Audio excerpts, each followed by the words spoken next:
কিছুদিন আগেও এইটা ছিল একটা ছোট মাছ ধরার দ্বীপ। রোজ দুবেলা খাবার জোগাড় করতে লোকেদের সাগরে জীবন বাজি রাখতে হতো। অভাব, অনিশ্চয়তা আর সংগ্রামে কাটত প্রত্যেকটা দিন। কিন্তু আজ এটা দুনিয়ার সবচেয়ে ধনী দেশগুলোর একটা। অবিশ্বাস্য লাগলেও এটা একটা অসাধারণ ঘটনা, একটা জাতির স্বপ্ন, সংগ্রাম আর সাফল্যের গল্প। এই দ্বীপটা যেখানে যত লোক থাকে তার চেয়েও বেশি লোক ঘুরতে আসে। এখানকার প্রকৃতি, পরিষ্কার পরিচ্ছন্নতা, আকাশ ছোঁয়া বিল্ডিং, উন্নত টেকনোলজি আর নিরাপদ পরিবেশ সব মিলে যেন এক আধুনিক স্বপ্নের শহর। এখানে উন্নয়ন কল্পনাকেও হার মানায়। আজ এই শহরে প্রতি 5 জনের মধ্যে একজন কোটিপতি। কিন্তু কিভাবে?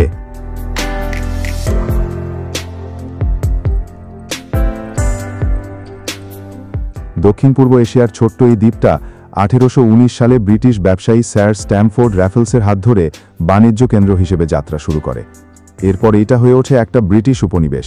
কিন্তু 1965 সালে যখন এটা মালয়েশিয়া থেকে আলাদা হয়ে স্বাধীনতা পায়, তখন এই দেশের হাতে কিচ্ছু ছিল না। না ছিল প্রাকৃতিক সম্পদ, না ছিল পর্যাপ্ত পানি বা কৃষি জমি। শুধু ছিল একরাশ অনিশ্চয়তা আর হাজারো চ্যালেঞ্জ। লি কুয়ান ইউ একজন মানুষ বদলে দিলেন একটা জাতি। সেই অন্ধকার সময়ে যিনি আলো হয়ে উদয় হন, তিনি লি কুয়ান ইউ, সিঙ্গাপুরের প্রথম প্রধানমন্ত্রী। তার দূরদর্শিতা, কঠোর নিয়ম আর দুর্নীতির বিরুদ্ধে জিরো টলারেন্স দেশকে নিয়ে যায় এক অন্য উচ্চতায়। তিনি বিশ্বাস করতেন সিঙ্গাপুরের সবচেয়ে বড় সম্পদ এখানকার মানুষ, আর তাই শিক্ষা, শৃঙ্খলা, দক্ষতা আর সততার ভিত্তিতে তিনি গড়ে তোলেন একটা নতুন জাতি।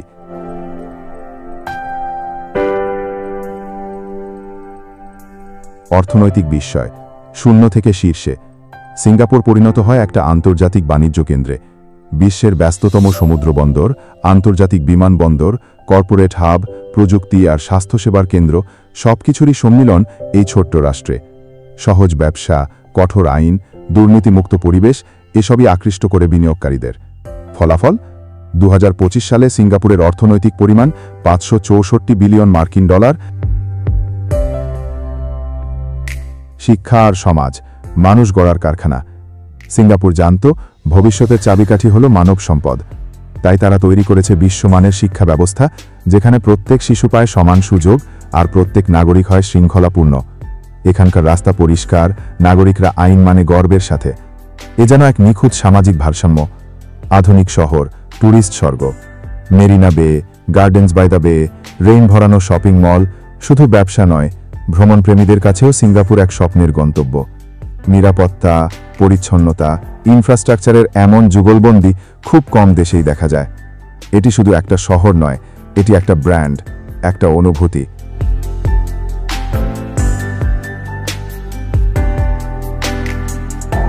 বৈচিত্র্যেই শক্তি।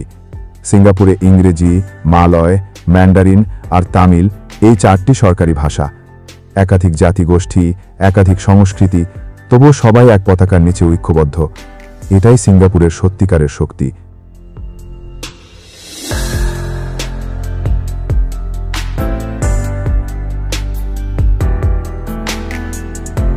কেন সিঙ্গাপুর এত জনপ্রিয়? কারণ এটা আমাদের শেখায় ভৌগোলিক আকার নয়, বরং নেতৃত্ব, পরিকল্পনা আর মানব সম্পদ পারে একটা দেশকে বদলে দিতে। এটা শুধু একটা শহর নয়, এটা একটা জীবন্ত অনুপ্রেরণা। এটা প্রমাণ করে সীমাবদ্ধতা থাকলেও স্বপ্ন দেখলে আর চেষ্টা করলে সবকিছু সম্ভব। আপনিও কি বিশ্বাস করেন পরিবর্তন সম্ভব? তাহলে এই অনুপ্রেরণাদায়ী গল্প আরও বেশি মানুষের কাছে পৌঁছে দিন। ভিডিওটা শেয়ার করুন আর এইরকম আরও গল্প পেতে আমাদের চ্যানেলটা সাবস্ক্রাইব করতে ভুলবেন না। ধন্যবাদ।